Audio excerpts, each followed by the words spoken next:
the NR, I think NRE or NRS, which is an acronym for New Relationship Syndrome. Mhm. Now, what it means is at this time, and there is no time frame to it. With each couple or with each relationship, the time frame differs. So what it means is this period, this person can do no wrong in your eyes. You're not Okay. seeing any flaws. All you're seeing are just the good things. Oh, she's so beautiful. Oh, he's so tall. Oh, I love the way he pays attention to me. Oh, she can cook. Oh, I love. So you're loving every single thing. The honeymoon in marriage, couples spend more intimate time together, trying to discover all of their likes and dislikes. In relationships, it's exactly the same thing. So you see, especially when it has to do with sex, you can have sex till daybreak. The energy doesn't dwindle. You can't get enough of each other. You're passing, you want to touch the person, you want the person to touch you, you're cuddling together. You can't wait for the weekend to reach because, you're going to his place to go and stay, or he's coming over to yours, or people are just generally spending time together. Mm. That is the honeymoon phase. It's an amazing phase. Okay. Now, I think that the honeymoon phase seems to be the genesis of the problems in the future. Okay, I know that we're trying to deviate a little bit, but now you say at the time of this honeymoon phase, nothing is ever wrong. Yes. The thing is, if you enjoy the honeymoon phase wisely, it's the bedrock of the future intimate moments you're going to have because during the honeymoon phase, you're able to sort of tick off some boxes. And what I mean by tick off some boxes is, do we laugh together? You've ticked it out. Do we have amazing sex? You've ticked it out. If we go out and we are, either we have a couples single date, just solo date, or we are with other couples, how do we behave? Do people look at us and say, oh, I'm so happy you are in love. Oh, I love. So there are things you can tick in the honeymoon phase. But just like in marriages, reality will set in one day. Your honeymoon phase can be 1 week, can be 2 weeks, it can be 3 months. For some people, it's even 1 year. The mistake couples make is they think the honeymoon phase is 100% reality. It's not. You see that mountain, one day the two of you will come down. Somebody might come down before the other person and start saying, oh, you've changed. But it doesn't mean that. What it just means is there are certain things that will begin to happen that will make you realize, look, the honeymoon phase is over. What are the things that are predominant or what helps you enjoy the honeymoon phase the more? Chemistry. People have this rapport, people have this chemistry. So you always want to be inside of each other, all over each other. In fact, sometimes you don't even want to go out. You want to be indoors and you're going to have an amazing time. You're comfortable with this person. You can do all that is in fact, as you think it, he or she is ready to do it with you. So chemistry, comfort, um, your priorities at that moment is aligned. I just want to spend time with this person. I like him. I like her. And you just go ahead and enjoy that moment. The issue is the topic, which is the struggle to maintaining intimacy after the honeymoon phase. What are the things that can happen that all of a sudden to be, he's no longer into me like before. Now, when I touch her, she'll say she's no longer in the mood. So there's also during the honeymoon phase, if we want to go biologically or even chemically, there are certain hormones that are predominant. Yeah. Two in particular, and I know our listeners will be expecting me to say one of them, but I'm going to also tell you what the two in particular are. I was trying to pronounce it very well, but I'm going to spell it out anyway, so you can go check it out. Now, dopamine. I mean, all of us are used to dopamine or used to hearing dopamine. So dopamine is one of the hormones, and it happens to both the man and the woman in the relationship. The other one is norepinephrine. I hope I pronounced that Don't well. worry, you're pardoned. You're pardoned. So dopamine is what is responsible for the craving, the sexual craving, and the sexual excitement. And that's why it's like you kiss this person. It's like if all the other people you've kissed pale in comparison to this person. One of my friends will say, I've kissed so many frogs. Every other person is not a frog that you've ever kissed before this particular person. And then the norepinephrine is the hormone for focus, laser eye focus. You don't want this person out of your sight. You're sleeping in the night, you're looking for where this person is. You're in the kitchen, you want the person to be there. He's washing his car outside. He wants you to be there. There is this focus. Right now, you're the only one in my vision. I don't want to see any other thing. I don't want to see any other person. This is what happens. These are the two hormones that keep you in the honeymoon phase. Now, as long as your body keeps producing these hormones, you can stay in that honeymoon phase for the longest of times.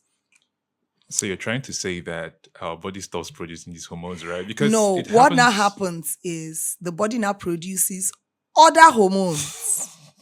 So we call it the chemistry crash because it now comes down to the second set of hormones, which are also very good sexual hormones. But because we don't know how to properly use them, we just assume, But you see, you're trying to use science to confuse me here. no. Honestly, I just said that was, but I'm going to give practical examples. no, honestly, can't wait for us to go practical because Yes. that's where I'm piling up my talk right now. Yes. So you get too comfortable with this person. Now, another reason why it's difficult to maintain intimacy, one of them is see finish.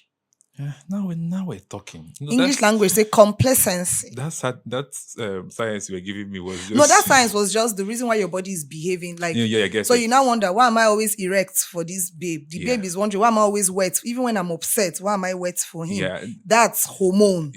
Yeah, I get it. Now, to maintain it, see finish. It will now be, all of a sudden you say a word and she's like, my papa no dey talk to me like that. If I no man talks to me like that, I won't take it from you. And then he's like, but you know, sir, I senior you. In my place, you would not have done this, you would not have done that. Okay, but let me ask a question between. Sorry for cutting No you. problem. See finish, right? Yeah. She's now okay with the example you just gave. What do you think would have resulted to that? I know that ladies have expectations when they meet a man. Okay? You see him, he looks cute. Oh, he's tall, handsome, blah, blah, blah. Perhaps you've actually nursed some high level of expectations, and then you now get close. The honeymoon phase, right? You guys are hanging out, chilling, drinking, playing, and then finally you have sex. And now, you got what I'm saying? Like, now you're closer. Your expectations were high, blah, blah, blah. And then finally you have sex. Maybe not as bad, maybe not that good. But then you realize that everything has just collapsed. And then you begin to realize that, oh, you've actually eaten the forbidden apple and now you're naked. God is calling. Don't you think that's actually genesis of these things? Like your expectations not so being met. it still goes back to the hormones that drives us. See, I tell people, if you understand that sometimes you can fuck and go, but let the other party understand that this is what I'm here for. Unfortunately, for most ladies, they tend to just see a man and the man has not even said hello to you. You've built a complete future with children and grandchildren. You've seen the next 50, 60 years. You don't even know if that man is married. Like, he's still across the room. He probably hasn't even noticed you yet. This is what most women do. Now, by the time the man finally notices them and all of that, you now, of course, have sex. Women have begun to understand that I can sleep with this man and wake up the next day and not want to see him again in my life. While some who felt, oh, by having sex with him, it's going to make him want me more. They now get disappointed when the man, he's still, apparently he didn't even change because that's who he was from the onset. The woman was just too blind too soon to notice that the man was only about the moment and nothing else. Mm. So, one of the things I like to teach is couples, adults, sexually consenting adults should learn to understand what is for now, what is temporal, and what can be made permanent. So it's okay to have fun. It's okay to have sexual fun. But don't build hopes because, oh, I've had sex with this person, so definitely he must be mine. You can have an amazing honeymoon phase for 3 days, the weekend, and by Monday, you go your separate ways and everybody is fine. Okay. Do you know you just made another point? You know why I like you? You tend to you speak offset only when you're being asked questions in between. Now you've given the first one and you're going to the second one. Now just remember what you just said. You just made a statement now by saying that when you use the word see finish, and then we dived into expectations, and then you've given another insight to that. Okay, you've had sex and she thinks he's now mine. So all the worshipping has to drop. Another thing. So it wasn't that the sex was not good. It wasn't that he's still not the person you want. But because you think you've had sex, you think you now have him. And so you can now respond how you deem fit. She feels the sex is her receipt of purchase. Okay, you see, that's the second one. So why would anyone think that? Okay, the way you were started all nice. He thought you were something, and all of a sudden you have sex and you think, okay, there's nothing again about him. What else? That's also because in the honeymoon phase, most times both parties don't even get to actually know this person. So you can meet somebody. I'm a woman, I meet a guy, and I'm sexually attracted to him. And in my head, I'm like, oh, he'll be good to date. After all, I'm not in a relationship right now. And I put myself in his path so he notices me Mm. and he ends up wanting to spend time with me, and then we have sex and all of that. I am supposed to take the, I will not call it the initiative, but take it a step further by wanting to know who he is beyond the bed sheets. I mean, there is somebody in that body beyond what we did in the room. He has a life outside of the bedroom. How do I fit into this life? I meet someone today and we click, we have so much fun. He cannot tell me all of his life and all of his history in 3 days that we just met. I also can't do the same because so much has happened. And then sometimes you don't want to sort of bombard that person with too many personal informations. So we actually sieve what we give. Mm. So as you're talking, you're going to be looking at, people do these things unconsciously. You're talking to the guy and you're telling him something and his attention is on you and he's excited. And then you make a comment and his countenance changes. Inside of the woman, she'll be like, don't fuck up. I'm not supposed to talk this one. What do I need to tell him to get him back on track? And you see that that particular thing she was trying to say that made his face change, she would not bring up that part anymore. The same thing goes for the guy. Now, because it's the honeymoon phase, like I said, you're going to only present what you want the other person to see. But once it is over, you really need to get to know this person because there is so much more to having a relationship than just intimacy and sex. There's supposed to be an emotional connection. It's not just the physical aspect of it. There's supposed to be a mental or an intellectual connection. You don't just want a man who is great in bed but does not have sense. You don't want a woman who doesn't know how to navigate, the world of adulthood just because she's great in bed. You not say, don't worry, I will do the life for both of us. As long as you can satisfy me in bed, no. You're going to get overburdened someday. But because we're talking about intimacy and sex and the euphoria and why it's dwindling down, I just tell people, look, enjoy the honeymoon phase, but understand that the honeymoon phase is not even 20% of the totality of that person's character. It's just a bit, a very small bit. By the time you add it to all of the other bits, it comes up to the actual personality of that person. You like him. Have you seen the way he eats? Have you seen how his house is? Is he a neat person? Is he tidy? Is he considerate? Is he someone who is interested in seeing people around him grow, not just his woman? Is he someone who handles responsibilities well? And these questions go both to the male and the female.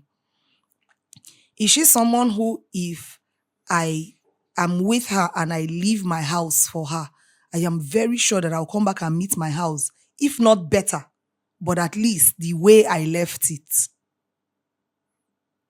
Or I'm going to come into my house and wonder if a tornado swept through. But now, don't you think that the honeymoon phase permits us to pretend? I might pretend to be a clean person the first time. I might pretend to be a caring person. Just like gulping the sugar and ignoring the consequences of taking that much. And then later I have to see a doctor and lie about not taking that much sugar. So don't you think that I might have lied about a lot of things, including my looks? The looks that you enjoyed so much might just be a lie. Yeah. What if I had just worn what's this thing they wear now when you want to look when you want to look like you go to the gym? Oh, really? Yeah, people wear it under their dress. So what if I was wearing that and then we had the whole fun and then we get home only for you to realize I take off everything and You walk out the door now. so what would you now do? That's the thing, because someone comes to tell you, okay, we're done with the honeymoon phase, we're struggling now to keep intimacy. What questions would you ask and how So would as you a now therapist, advise one of the first questions I ask is, how did you meet? them? Mhm. So you tell me, and then we do single consultations and then couples consultation. So singles consultation is I talk to each party separately, because there are things they can say to me separately that when they are together, they won't be able to say them. So I try to find out how they met. What was in your mind when you met? Because sometimes we know exactly what was in our mind. Yeah. But I mean, if the man is next to you, you don't want to start telling the therapist that it was because he looked like a gym guy, all muscled and chiseled. That was why you went home with him. But basically, that was the reason. Now, after then, you've had an amazing time. Ma, don't be angry. What have you done to improve on the connection that you have with this person?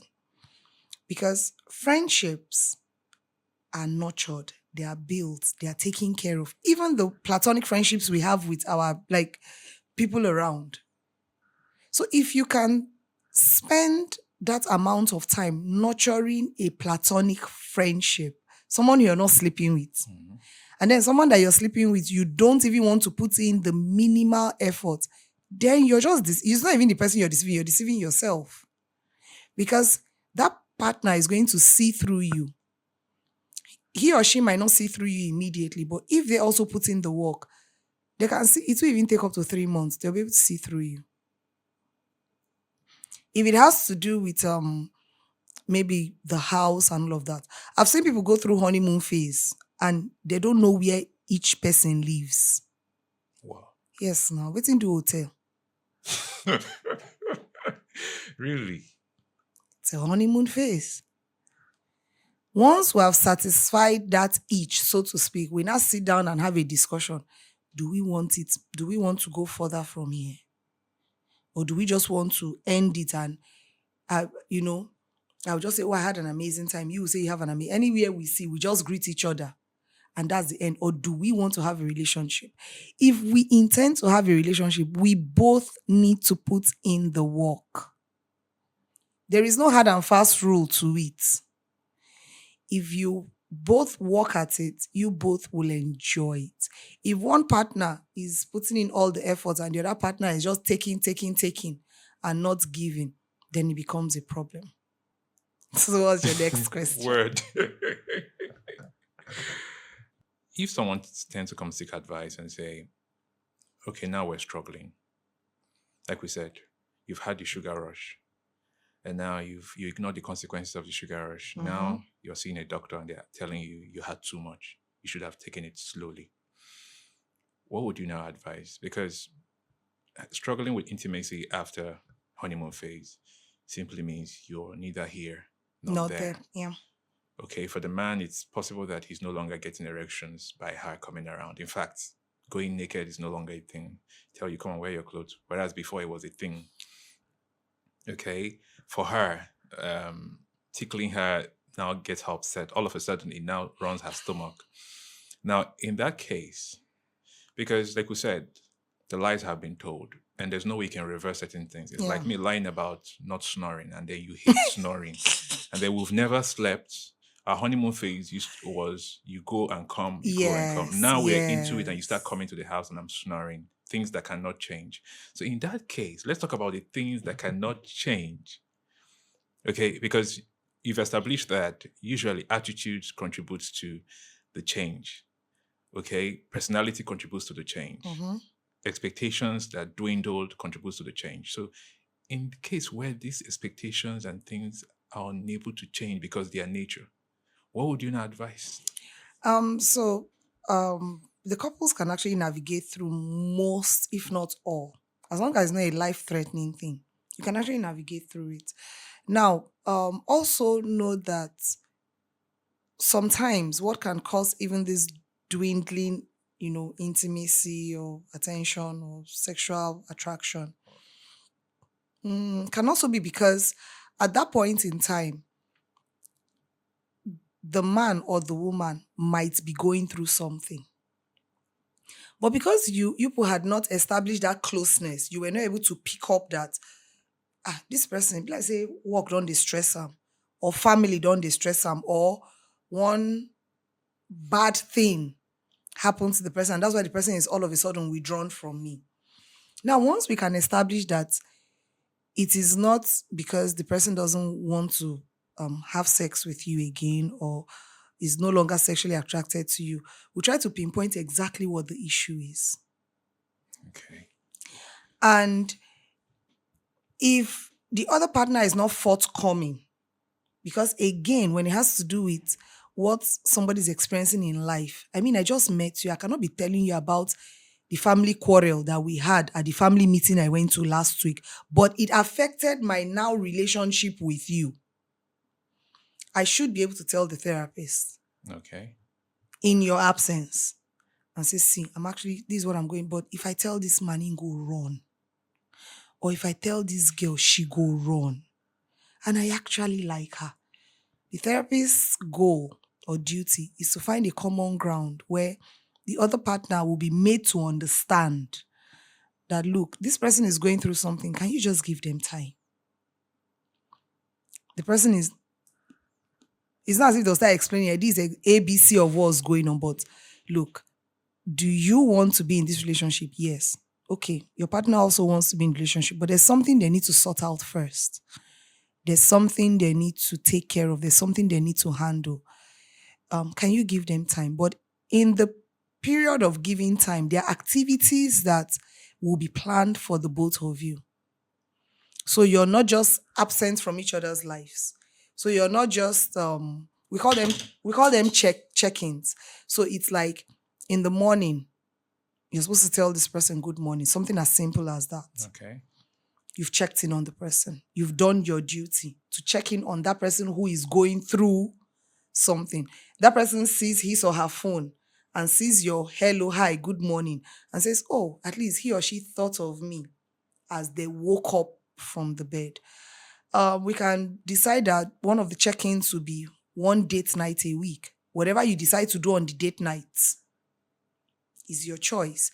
You want to go see the movies, you want to have a drink, you want to take a stroll in the park, you want to even go for a church service together, depending on what you people like. Okay. That is also one of the ways to check in.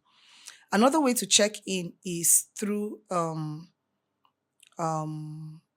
love gestures. So what does this person like? How can you make this person's life easier.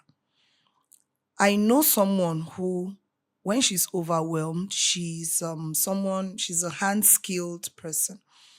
And when she's overwhelmed, what she likes is if she's trying to get to know you, people are trying to date and all of that, and of course the honeymoon phase is over, that period, just go meet her for a workshop.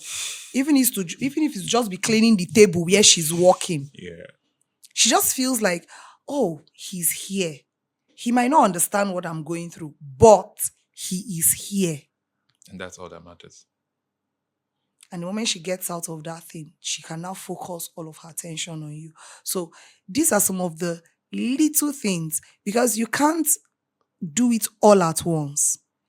This life, it's not like you want to end your life tomorrow. You have the next how many years to still explore with this person.